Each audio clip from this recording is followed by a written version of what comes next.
Welcome back to the Move podcast. I'm JB Hager, and I know I sound like a broken record saying this is the first time for the Move covering a different race, the Tour de Romandie.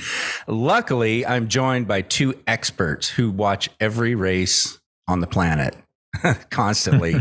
We have Spencer Martin and Johan Bernal, and we're going to dig into the Tour of Romandie, which was good news for Americans, and we'll get into that in just a second. But first, let's check in with Lance with a couple of our partners who have some special offers for you. And talk about being a fan of something. Let's talk about Manscaped. Let's go ahead and tell the world, right, that the leaders in below-the-waist grooming are traveling north of your South Pole with their revolutionary grooming products. The brand new Weed Whacker 2.0 and their new beard line confirms they have all the best tools for your hygiene toolbox. Time for you to upgrade your game by going to manscaped.com. Using the code THEMOVE gets you 20% off.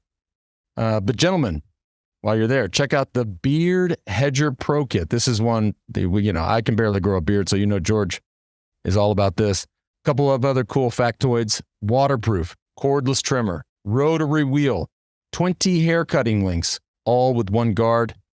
An amazing thing. Also, and big thanks to everybody at Manscaped for really pitching in for the fight against cancer, specifically the fight against testicular cancer. Good on you. Again, head on over to manscaped.com. Use the code THEMOVE. That gets you 20% off and free shipping. Manscaped.com. Today's show also brought to you by Ventum.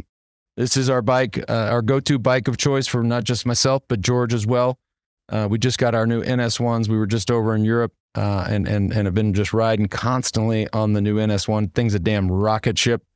Of course, their gravel bike, the GS1, is also a gravel rocket ship. It's been amazing. There's so many bikes and so many options out there. I got to say, this one has really gotten my attention, and I finally converted the Diva, George, over to the Ventum. The brand is totally kicking ass. Dedicated customer support to help you out at every step of the purchasing process. They're also producing great content. They'll make you inspired to ride your bike. We all need that. Check out their socials on Instagram and YouTube. It's at Ventum Racing. Special offer. Get 10% off when you use the code WEDO at checkout over at ventumracing.com/themove. Again, that's ventumracing.com/themove. Checkout code is WEDO, gets you 10% off.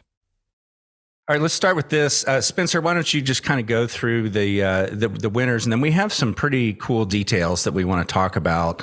As I teased a moment ago, good news for American cycling. We'll get into that in great depth coming up. But first, let's talk about the stage winners, the overall, and then we'll start to break it down. Yeah, I mean, it's a 6-stage race. It's confusing because there's a prologue and then stage 1, 2, 3, 4, 5.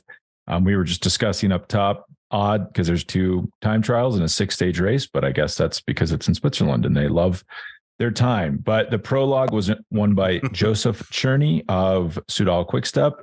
Stage 1, that was the prologue. The time trial, stage 1, a sprint finish won by Ethan Vernon, a young British rider on Soudal Quickstep. So great start to the race for them. Ethan Hayter, the young British rider on Ineos, wins another sprint on stage 2. And these were like reduced sprints after pretty hilly, hard days. Stage 3, the time trial, the longer time trial, won by Juan Ayuso of UAE. Really impressive performance. We'll dig into that. This was his first race back in 2023, back from injury after his 3rd place at the Vuelta last year. I'm sure Johan's going to have a lot to say about that. Stage 4, the big summit finish, won by Adam Yates. Pretty impressive ride from him. And then we'll talk about Matteo Jorgenson holding on to 2nd overall there, kind of securing 2nd overall with that ride, which is impressive when you consider that he top 10 at Tour of Flanders not that long ago, which is not a race that's super compatible with this. Stage 5 was another reduced sprint won by Fernando Gaviria on Movistar. Really impressive sprint finish from him. Looked kind of like the old Gaviria. So I'll be interested to get your guys' thoughts on that. And then Adam Yates secured the overall win due to a strong time trial on stage 3, actually pretty impressively strong from him. And then that win on stage 4 on the summit finish. So Yates gets the overall and Gaviria gets the final stage. Very good. Let's start out with the mishap at the prologue. and jump into that, because I don't know. I think I saw something that Johan either tweeted or posted. It's like some mechanics getting fired today, and I was like, "Oh, what's this?" Yeah, I did. That was in our group chat. That's right. That's right. Yeah, I mean, people who have watched the race, we saw Rui Costa getting off the ramp, and something I've never seen. I've seen cranks coming off, but I've never seen a crank staying on and a chainring coming off completely. So obviously, I mean, it was, he was lucky he didn't hurt himself more, but though he did have to abandon the day after. Rui Costa, ex-winner of Tour of Romandie, racing in Switzerland, it's probably his favorite country. He's won the Tour of Switzerland, Tour of Romandie, had good performances there, and so after that prologue, it was game over for him. And he's been riding well. He's been around well. He's been riding really well. Yeah, he's been riding really well. Freakishly good at these Swiss stage races. I mean, he is almost a specialist in Swiss stage races. So it's got to be devastating for him to have this happen. Yeah. I was talking with a few mechanics on other teams, not on that team. And I asked around a little bit, and they confirmed what I was thinking. I can only think of one thing, is that this prologue, they obviously went to see it in the morning. They kind of made up their mind, and then during the race, they saw that certain riders were using certain gears, and maybe half an hour before the start, Costa has said, "You know what? Instead of a 55, I would like a 56, or instead of a 54, I would want a 56 on the front." Mechanic did that, and officially they say they put on the wrong bolts, because we could see it was a carbon fiber chainring, and before it was probably a normal one. So I still think it wouldn't come off if the bolts are tight. I mean, the bolts were not tight. That's my only explanation. There are probably bolts in there, but they were not tight. And I mean, things like that shouldn't happen. Of course, we all make mistakes. Humans make mistakes, but that was really a big mistake of the mechanic, in my opinion. Oof. And I did jot that down when you sent that message. My question to you is, from your experience, have you ever seen a mechanic just get fired over a single incident? It's probably building up, but no, it happens. It does happen. It does happen. Obviously the guy will have taken responsibility and apologized, and listen, mistakes can be made. I don't think it's, I mean, my message in the group chat was a bit exaggerated. But I mean, those are serious mistakes, luckily it was a time trial. If you have something, I mean, then again, if it's in a road race, you would feel it during the stage before the final sprint or something, because you have to think, okay, this comes off when the torque is maximum. So in a prologue, it won't be more maximum than when you're standing still and starting. Just a very unfortunate but spectacular incident, unfortunately for Rui Costa. And Johan, on the prologue, Quickstep is running these goofy helmets. I'm sure you guys noticed this, where it looks like they're a little chilly and they have like something around their neck. Mm-hmm. I hate these. I think they look terrible. They're stacking up a pretty impressive run of wins in these time trials with these helmets. Is there anything to this? Like, do you think these are actually making them faster? It's a specialized helmet, right? So it's Bora and Total Energies and Soudal Quickstep. I don't know, man. Doesn't make much sense to me. But listen, I mean, they've obviously done the research. The question is, if it's that much faster, then why do other brands not follow that example? I mean, I can hardly believe that you can have a patent on a face sleeve or whatever you call it. Mm-hmm. I mean, I don't know. I don't think they're going to sell many of these to the general public. No. Oh man, no way. There's one thing for sure, JB. When a rider shows up with a helmet like that, people talk about the helmet and the brand. Right. And we've seen it. We've seen it with some obnoxious glasses too, right? It gets people talking. Not a bad marketing idea. But I mean, listen, the guys ride with it. I mean, they have the option to not wear it. And I see guys, especially the time trial specialists, they are wearing it. So they must believe in the science behind that, however you call that. How do you call it in English? Like a bank robber, like a baklava, I guess. Is what it does look like. Yeah, they're about to go in and rob a bank. I'm surprised they haven't been stopped by police on course. That's how bizarre it looks. But the prologue at the Tour, or I guess that was a stage. The stage one at the Tour, I thought beat a lot of really strong riders. Same thing here. I mean, was it Josef Czerny? Is that how you'd say his name? Yeah. I mean, good rider, but he's beating Tobias Voss, Remy Cavagna, Ethan Hayter, Matteo Sobrero. Those are really good time trialists. So well, Czerny is a time trial specialist too. He said he was motivated, was in shape, was not surprised about his win. He said himself. Now, speaking of the prologue, and one of the, I mean, we Czerny won. We have the incident with Rui Costa. Was really tight at the top, but I cannot pass on the occasion of to talk about, and this is actually sad, starting to be really sad, is Chris Froome. Chris Froome finishes once again in the last 20 in a prologue, and then does really, really bad in the individual time trial. I think there was only 15 riders behind him in something that before he was one of the best in the world. With all due respect, Chris Froome, he's been an amazing champion. He's won 7 Grand Tours, I think, 4 times the Tour de France, which is amazing. And now to see this contrast, I mean, I don't know what you guys think. Obviously, we all know that it really started to go south for Chris with the accident in the Dauphiné before the Tour de France. He had it was a terrible accident, terrible injuries. The recovery was long, and the first year was hard to come back to. I mean, even to pedal the bike again.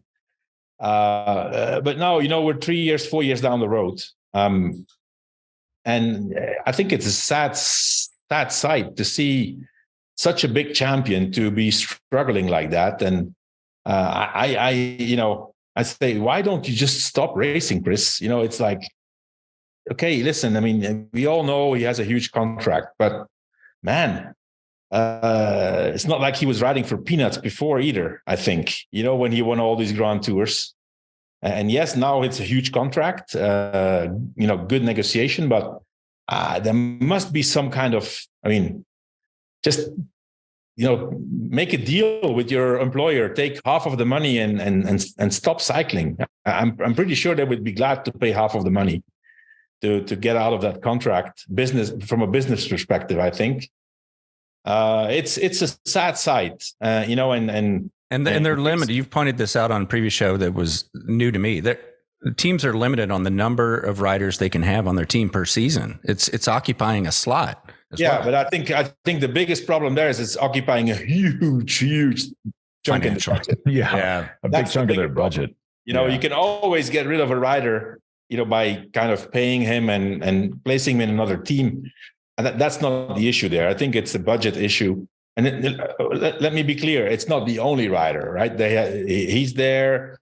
Who else is there who's like at the end of his career? Fuglsang, also a huge contract, hasn't even raced yet this year even. Then I think they made, I don't know if Dylan Teuns, they paid him a big contract to come last year to kind of try to save the team. That didn't work out. There's I don't know who's at the head there of the scouting and transfer decision making, but doesn't, I'm not impressed. I'm not impressed with the decisions they made on that part. I would assume most contracts have performance clauses in them. No. That's not very common, huh? No. But it's, at the end of the day, you also have to think one thing, right? So yes, it was probably, almost double the money that he was making at Ineos. But Chris Froome still had a contract. And if they let him out of his contract, there's a reason. Otherwise, they would have fought to keep him. Right? So that should already be an alarm bell. Ineos knew, hey, listen, you know what, Chris, you've been amazing, but unfortunately, you're not going to be able to come back to your former level, and they just let him go. It was a done deal straight away. Do you think at the time, I'm trying to remember, when they signed Froome, was that to make Israel Premier Tech more legitimate? Mm-hmm. That was the goal, right? Like, look, we're big, we're playing with everybody, right? Yeah, I think it was one of. I mean, I don't know the financial situation of Team Israel, but the owner or the financer of the team, Sylvan Adams, must have really, really deep pockets. But I would guess that, no matter how much you like your little toy, which is your cycling team, you know what, if you spend so much money and there's nothing, literally nothing against that signing. I mean, this is now year 3, I think. Is it year 3 for Froome year 2? 2020 was the first. 2020 was the first one, so this is the third year of a 5-year deal. Oh wow! 2021 was the first one, I guess. Oh, huh. Maybe I'm losing my mind. Maybe he didn't race in 2020. Was he on? No, he didn't. He didn't race. No, he didn't race. Yeah. Oh boy, so that's even worse than I thought. He came back in the Vuelta with Ineos. In 2020, which was really at the end of the year, in the COVID year. Okay. Yeah, that's correct. But yeah, I mean, something is not going very well on that team. There are capable people there, but they probably don't have the decision-making or authority to really call these transfers. I mean, if you look at Froome and Fuglsang, I would say that's probably, combined 6 to 6.5 million, between 6 and 7 million. I mean, that's like half the budget of some of the cycling teams, and they have done nothing.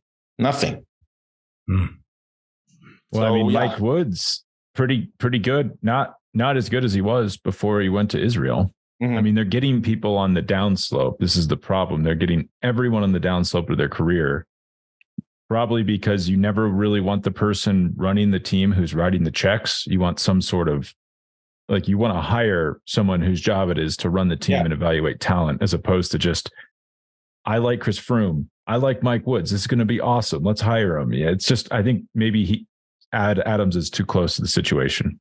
I think so too. I think, for now we can say that team is like, it's like one of those, how do you say that? One of those places where all champion horses go retire and have a good life on prairie, like on the fields. It's like the villages in Florida.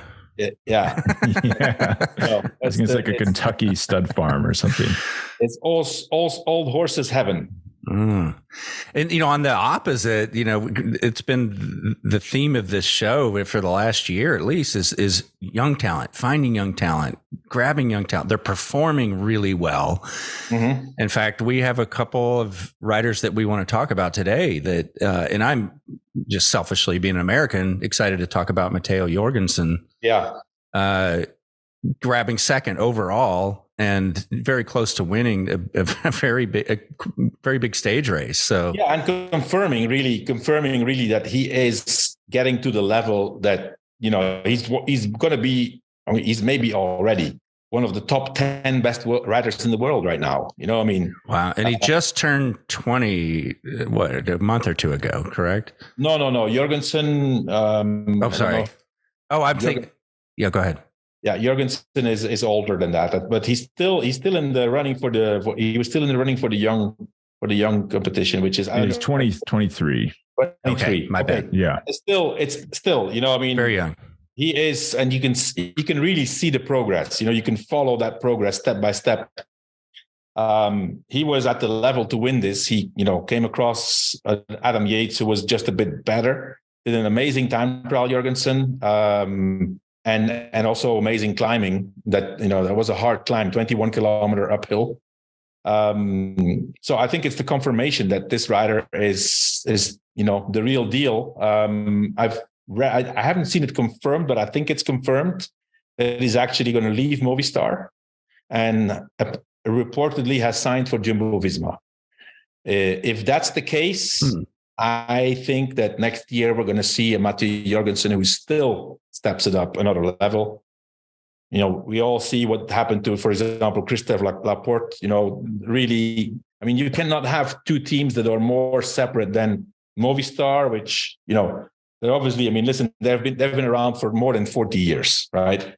And it's still the same DNA. It's still, you know, kind of old school. They're obviously, you know, modernizing and everything. But when Jorgenson goes to Jumbo-Visma, he is going to be like a kid in a candy store and really, you know, step it up another level. I'm pretty sure. That's an interesting thing that I want you guys to give me your thoughts on, because if he's coming into this progression and he's a good all-rounder, he's a darling at Movistar, and now he's going to, you know, arguably a better program, but a crowded space, right? Which, like, break that down. You sound like your tone sounds like this is a big move for him to go to Jumbo-Visma. I think it's a big move, but it is what he needs to do. You know, these guys, obviously, all these riders talk to each other. They all have friends in different teams. You know, he's probably friends with Sepp Kuss. You know, so I don't know if Jorgenson lives in Girona also, or in Andorra, probably in Andorra. By the way, I think Jorgenson's family, they are either listeners of the move or followers of my social media, because I got a really nice message from his mom a few weeks ago saying that Matteo Jorgenson and his brother, when they were 8 and 10 years old, apparently the family lived in Madrid for a year or a couple of years. And they were both, when they were 8 and 10, they were training at the same club where my son is actually training right now, the same cycling club. So thank you, Miss Jorgenson, for the note and the listening. But yeah, I mean, I think if he goes to Jumbo-Visma, we're going to see a better Matteo Jorgenson. No disrespect to Movistar, but you know, the facts are there. Well, JB, I mean, I too was a little concerned. I was like, well, where's he going to fit in? But if we just look, you know, expanding off our Israel, what are they doing question? Like, if you look at the stage winners of Romandie, there was one guy who won a stage here that was over the age of 29, and it's 30-year-old Adam Yates. I mean, it's pretty clear at this point, the future of the sport is younger riders. So we might perceive it to be crowded, but Roglic is not getting younger. Dylan Van Baarle's not getting younger. I mean, they're probably just looking for younger talent to come in and kind of replace people that we might consider still to be stars, but they're looking at the landscape and saying, well, I think we maybe need to get younger stars in here before these guys start to age out and go to Israel and don't do anything for the rest of their career. And then you maybe also need two good all-rounders, right? In case of injury. Like we've talked about Bernal, which we're going to talk more about him today. But, you know, if you have all your eggs in one basket with one Grand Tour rider, right, that's risky. Yeah. Yeah. Yeah, but I think in the case of Jorgenson, for example, if he goes to Jumbo-Visma, he will be able to focus on 1 week stage races, and he can win. I mean, I'm not going to say a lot, but he can win a few of them. You know, he can win Paris-Nice, he can win Tirreno, he can win this race, Romandie, Tour of Switzerland. You know, this is one of the big seven, right, as we call them, which are the 7 big 1 week stage races next to the 3 Grand Tours. You know, if you can time trial and you can climb like he does, and he's in a great team, that's you know, that's the ticket. He can win those races. And when Roglic is not racing, that is a weak spot for the team. They do not have great 1 week stage race. I mean, Wout van Aert could probably win any 1 week stage race he wanted, but he just doesn't chase the GC in those. So they need someone to come in and, plug in GC at races where they don't have Roglic and peak Vingegaard. Yeah, I agree. So Jorgenson had a great time trial, and that brings up another American name that I had not ever heard mentioned on this show before, Will Barta. Mm-hmm. Where did he come from?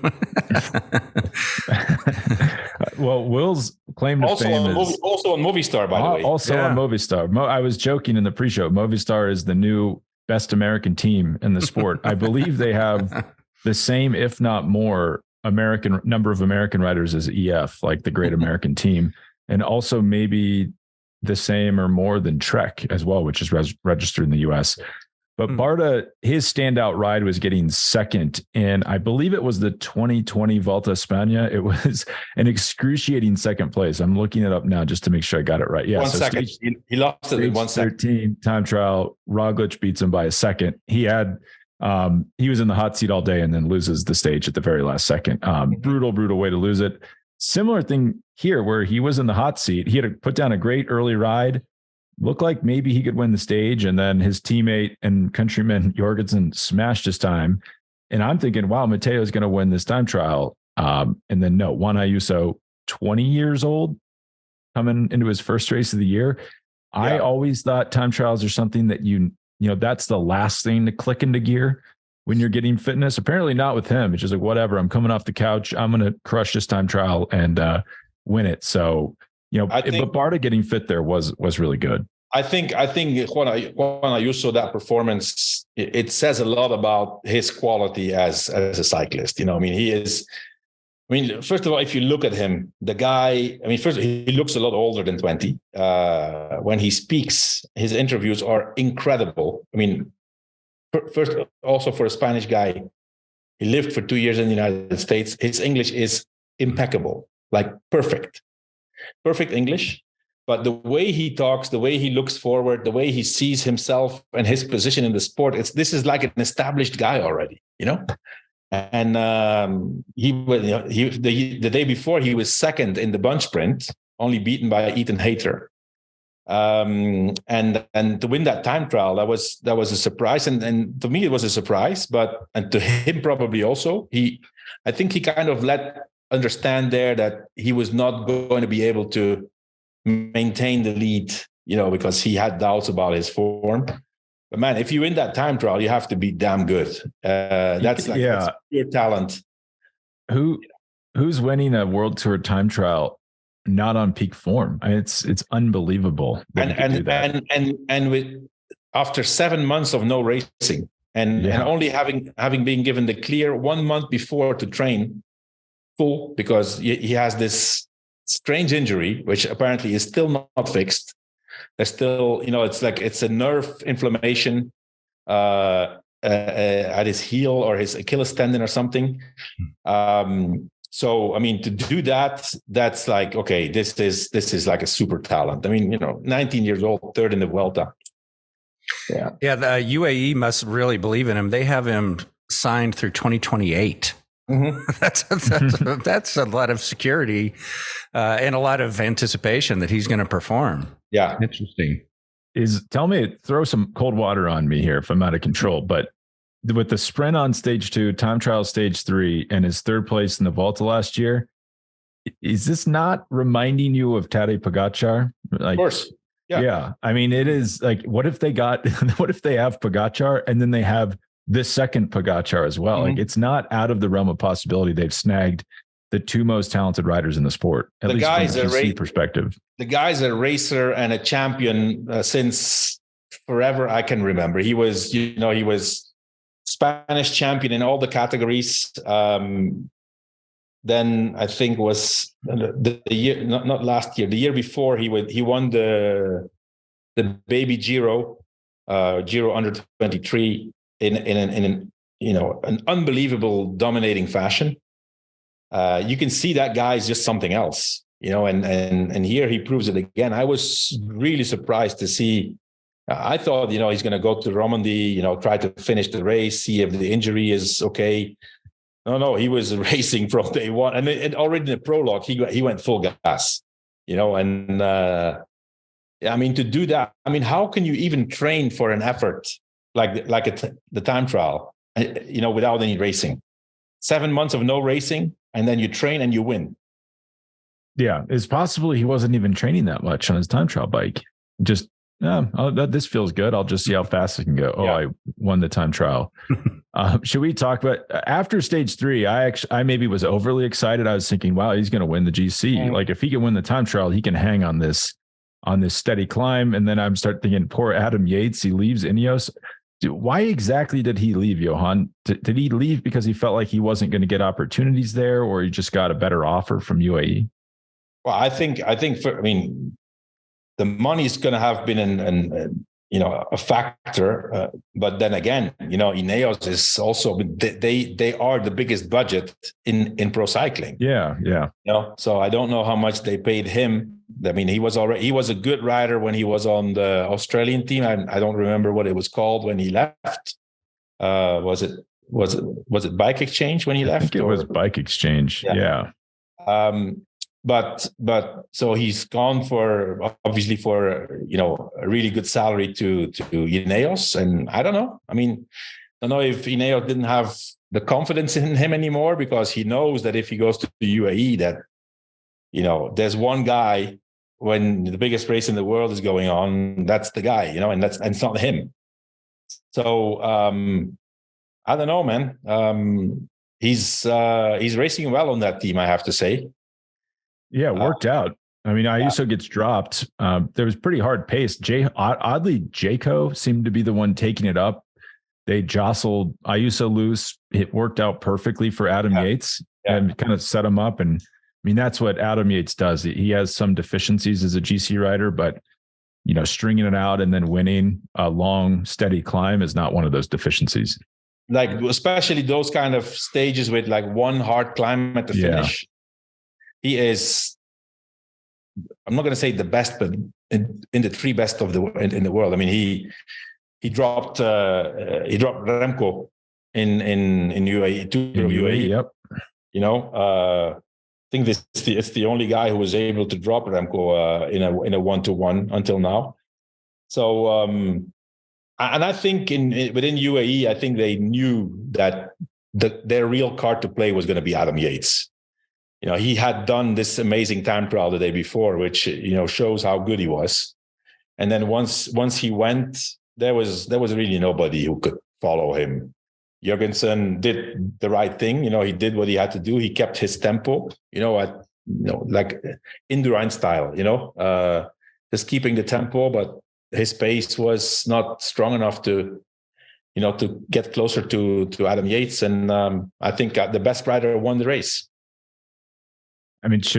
So also Adam Yates, great ride. Egan Bernal finished 54 seconds back on Yates. So this is the best we've seen from Bernal all year. Great ride. But also I was thinking, man, would be nice if Ineos had Adam Yates. Like when this kind of seems like a race they should be winning, and the rider they let walk is now winning it. So that was kind of odd to me. But what did you guys take from Bernal's? Obviously, that's a good ride from him. What were your thoughts on that? Are you guys excited about it, or do you think he just still has a long ways to go? He does have a long way to go still, but it goes in the right direction. It's the first. So let's not forget. So he had this huge accident last year at the beginning of the year. Could come back racing a little bit at the end of the year. Started in Argentina, did pretty well in the uphill finish, and then had a crash, abandoned. Then he came back for Tour of Catalonia after his problems with his knee. He was racing there for teammates, not actually trying to race for himself. Again, had a crash. Then did the Tour of the Basque Country, and there he was full-on helper. And this is the first time that we saw him race for himself. Although what we've also seen in 2 occasions was him leading out the bunch for Ethan Hayter in two occasions. He was the second last rider to pull the sprint. But I like what I see. You know, is it going to be good enough to be back at the level of the best Bernal? That's a question mark. And is that level of the best Bernal going to be good enough to be rivaling with Pagachar and Vingegaard? That's another question, right? But I was glad to see that he was fighting there and trying his best and pushing it and suffering and that's good to see. I don't want to be too negative, but just one thing I was thinking about during this race is, what if Egan Bernal returns? You know, I think we have a hard time with this. It's either you're going to be Chris Froome, you're never going to come back, you're never going to do anything, or you're going to return to your best level or better than that. Is the more probable thing is it's somewhere in the middle. Like, what if he's just Romain Bardet for the rest of his career? You know, finishes top 10, maybe top 5 in 1 week stage races, can get maybe a stage win at a Grand Tour, just a really strong rider all around. Now, that would be my prediction. And then are we happy with that? Like the media in general? If I'm Egan Bernal, but first of all, Egan Bernal has gone on record several times to say, hey, you know, I've already won the most important race in my life, and that's I'm still alive and I'm still a bike rider. You know, that's another way of looking at it, right? And then secondly, if I'm Egan Bernal, I would, try to get to my best possible level and try to win the Vuelta. Then he has won the 3 Grand Tours. I mean, there's not that many riders in the world who can say, hey, I won all 3 of the Grand Tours. And that's, in my opinion, an achievable goal. Yeah, I think this reminds me of something you've said a lot as of late, Johan, is like, even if he gets back to his best, his Tour de France win form, the whole peloton is increasing by 1 or 2% every year. It's not enough. Exactly. And that's my fear. But, listen, what else can he do? He can, I think the most important is that he's healthy, he's competitive again, or getting competitive again, and that he enjoys riding his bike. And we all know he's a huge talent. Unfortunately, things happen in the careers of people. And if that's, what basically limits his future now, so be it. He seems happy on the bike. So I'm happy for him. I'm a big Bernal fan, always been, and I applaud him to try to come back to his best possible level. The only problem is winning the Vuelta is becoming as hard as winning the Tour. I mean, those are good riders. I mean, another Giro win would, if I had to guess, if you said he wins another Grand Tour, guess what it is? That would probably be my best guess, that maybe he could come back to a level where he wins a Giro. Yeah, well, I mean, or if Pagachar and Vingegaard don't participate in the Vuelta, then he's one of the potential winners also. Or Ayuso or Remco Evenepoel. You'd have to. This problem is there's so many talented GC guys. I think right Remco now. Remco is he won the Vuelta. Remco's he's going to the Giro now. His main goal, next step is going to be the Tour. Egan Bernal try to win the Vuelta as soon as possible. Before another young guy comes across. Well, do we want to talk about 2 of those guys? Yeah, let's talk about 2 young talents that really stood out this week. Let's start with Max Poole.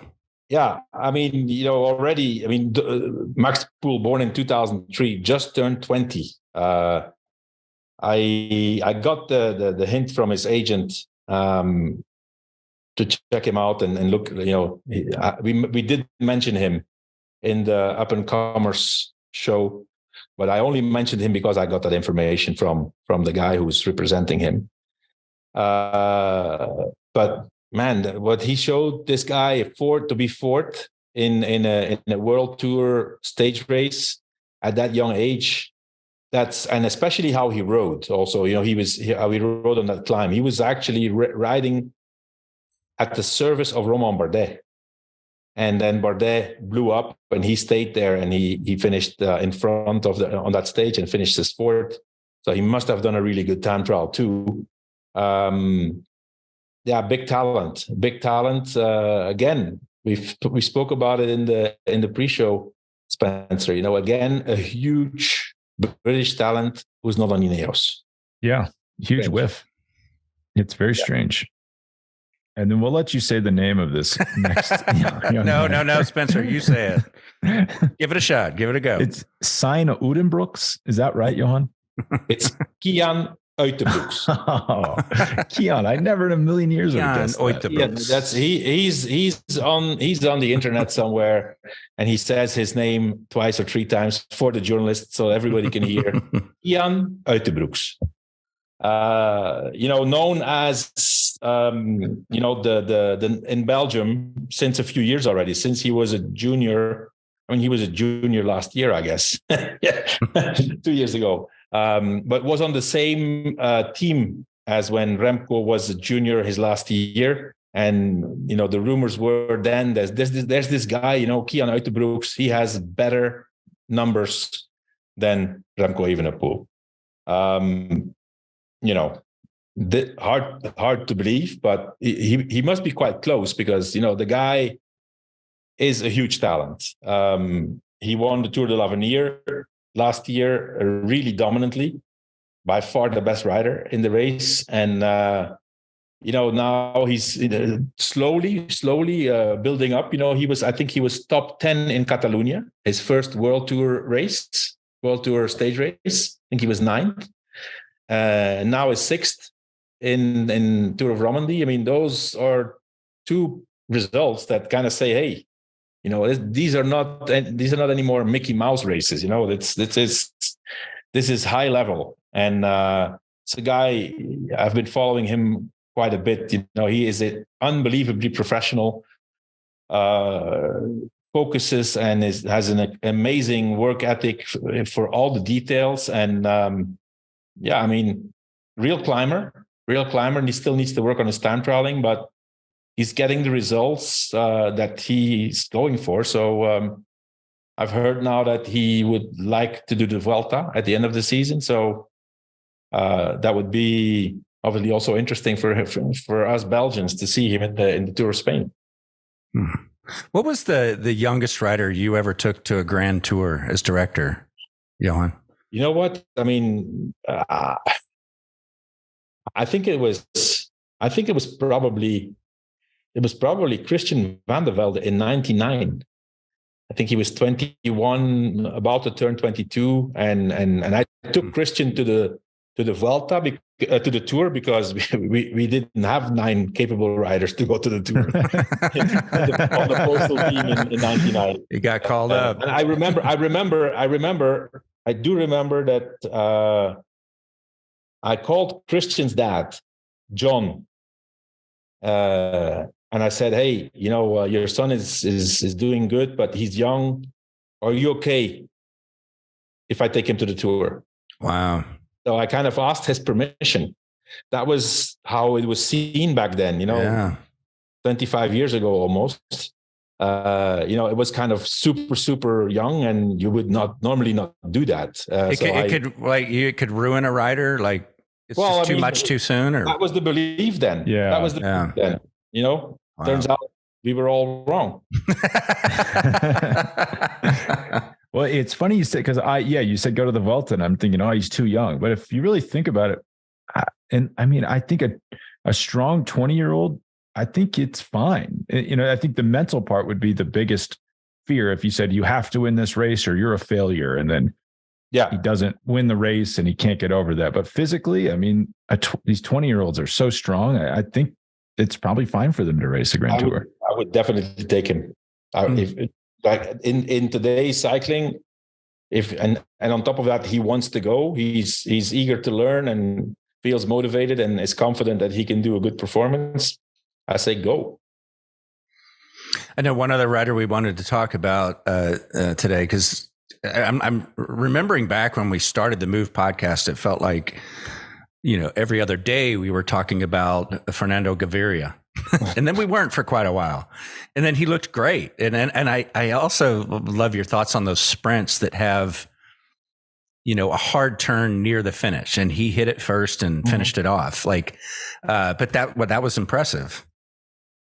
Spencer, you want to comment on that? I was going to, JB, this was like Texas style crit racing. First man to go wins. Just get into that final turn first. I mean, it would seem crazy because the 300-meter banner was right before that turn. So you'd think, well, that's way too far. But he went right before it. And then you probably have, 2-3 seconds where you're coasting through the turn. So you're buying yourself some time there.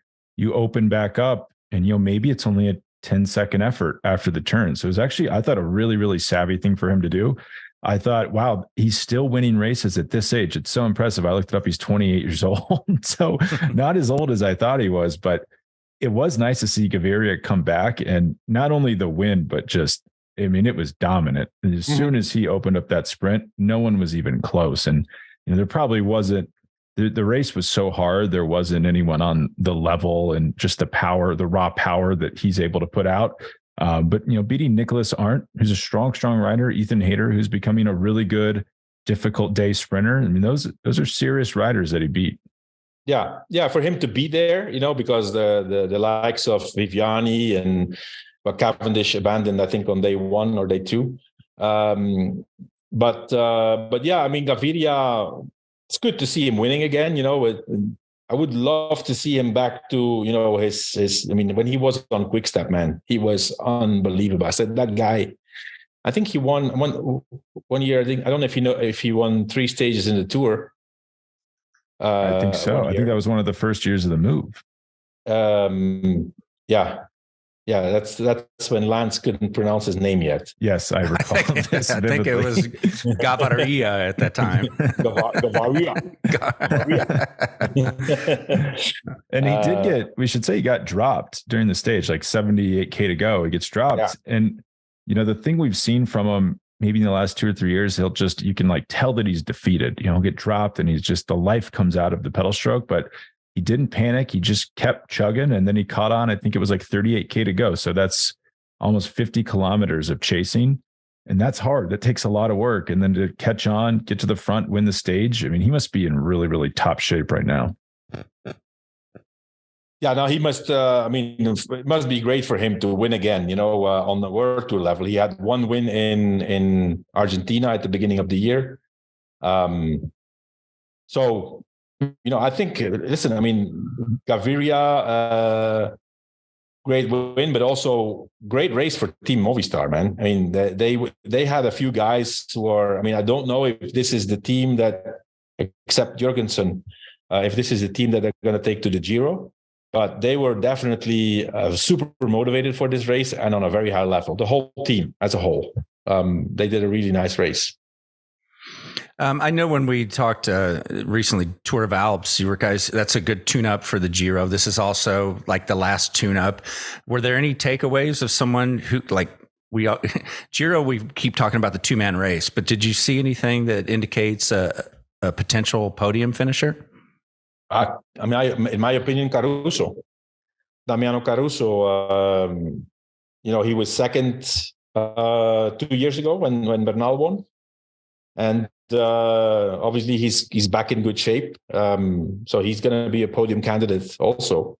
Other than that, there was not really anybody else going for GC that will be riding the Giro. Now kind of the feeling is Tour of the Alps is good. Tour of Romandie is already a little bit too close to the Giro to go full gas and then, be able to maintain that for another 4 weeks, that form, Mm-hmm. So, but seeing Caruso in the top 3, no, he's not gonna say, I think when he was second in the Giro, that was his top level. We've never seen him race so aggressively on that good, but he's going to be one of the candidates for the podium. Caruso, he's lurking. It was strong. The stage to Tyon 2000. I love the names of these Swiss ski resorts. To get third on that stage, he's in really good shape. It does seem too close to the Giro, but just one thing I want to point out is it's not the Tour. It does not start full gas. And do you even remember a few years ago, the Yates brothers were complaining, like Simon Yates specifically, that he was getting out of shape in the first week of the Giro, and then he'd be out of shape by the time the mountains came. Assuming that that's true, maybe it is good to race up to the weekend before the Giro starts. Yeah, well, I don't know about He was getting out of shape. Talking about doing workouts in the trainer when he got back to the hotel. I mean, I thought it was maybe a little kooky, but we'll have to look into this more. Yeah.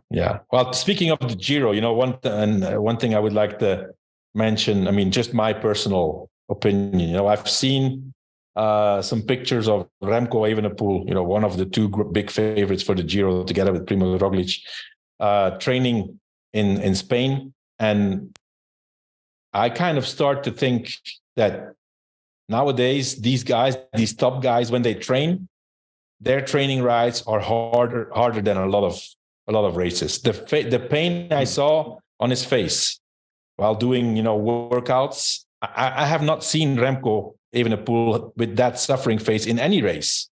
Not even in Liège-Bastogne-Liège when he was, on a 30-kilometer solo. I had not seen that pain on his face. So the guy is still pushing to improve that 1 or 2% that he says he needs. And I'm curious to see how he's going to show up. I mean, people are going to say, because I don't know if it's on this podcast or on La Movida. I think it's on La Movida. I'm getting criticized to be a Remco fanboy. I am a Remco fanboy. But, just wanted to mention that the guy's pushing it to the limit to be as good as he can be at the start of the Giro. That's interesting. I know you talk a lot about how the methods have changed, but in your era, you did kind of the opposite, more training below threshold. Yeah. And do you think that's gone out the window, that philosophy? Completely. Interesting. Completely. Now it's all, it's not all, they still put in the hours and the distance, you have to. But the intensity on some of those training rides, there's not many races that get to that level. Look at Ayuso. He shows up and he wins the time trial. He hasn't raced for 7 months. So he must, there's nobody who can tell me that he didn't do those intensities. You can't just show up and say, okay, I'm going to go, faster than I went in training and win the time trial. He must have done those kind of efforts at some point. Yeah, it kind of validates all the crossover we have with cyclocross too. That full gas for an hour, right? Yeah. It's translated. Anything else you guys headed to touch on before we wrap up this Tour of Romandie? That's about it for me. Okay. Yeah, I'm good. Spencer, you always have something in your hip pocket. So I don't know. I think I'm out. I think I emptied the clip this time. One, maybe someone we didn't mention is Thomas Gloag. Is that how you say his last name? Gloag. Really good ride for Jumbo-Visma. And he kind of animated the final stage today by getting in that break. He was only 2 and odd minutes down on the GC, so just kept the leash tight all day. I was pretty impressed by him. Yeah, good rider. But if you look at the performance as a collective performance of Jumbo-Visma, I think they should be disappointed with the end result. Because they did take control of the race in several occasions, and finally they couldn't get a top result. So I think they're disappointed. I think that ties into the Matteo Jorgenson acquisition. This does happen to them at these races where they'll look like do you remember Sepp Kuss would come in in 2021 to all these 1 week stage races as their leader, and then they were uncompetitive. And this is kind of a recurring thing for them. You can't win everywhere, man. It's Did they get a new sponsor, Johan? Or what happened with Jumbo? Clearly they're confident. It's not confirmed yet that Jumbo is gonna. I think they still have a deal for next year, right? If I'm not mistaken. And so there's a lot of changes going on within the company. So rumors are that they would either, pull out or step back a little bit. And I've read somewhere this week that if that's the case, that Visma would become the title sponsor. So, and if not, they're fine another. That's the team. That's the hip team right now. So, everybody wants to sponsor that team. Yeah. See, I told you had something in your hip pocket, Spencer. Told you. Thanks for pushing me. We're all going to be back in a just less than a week. And I don't know what the lineup of this show is going to be for our Giro preview. George and I are going to be in Chattanooga. We'll see how that shakes out. Lance is doing something you could never guess in a million years. I'll just say that. He's out of pocket for the moment, and he's doing something that we cannot tell you about at the moment, but he won't be on our Giro preview. So once we get the lay of the land out there in Chattanooga, hopefully I can join you guys for that Giro preview. And also I want to mention too, if you're a fan of this show and you're of means and can contribute, we're doing another Bikes for Kids in an area called Tellico Plains. That's in Tennessee. I'm actually, after the Fondo in Chattanooga, I'm going to run up there with some Operation Get Out people and see that community. Very impoverished. The kids, most of them live below poverty, non-traditional family setup. Obesity is a problem, probably because the low income, they're probably living off fast food, right? Because it's cheap. And so we're going to come in like we did in Uvalde and give all these kids a bike and get them outside and support them. So if you can donate, $250 takes care of a kid entirely with a bike and a helmet. So if you can donate, please go to wedo.team. You will see on the top menu bar to donate to Bikes for Kids, Tellico Plains. We'd appreciate that. Johan, Spencer, thank you as always. And we'll talk soon. Thanks. See you soon. Thanks, JB.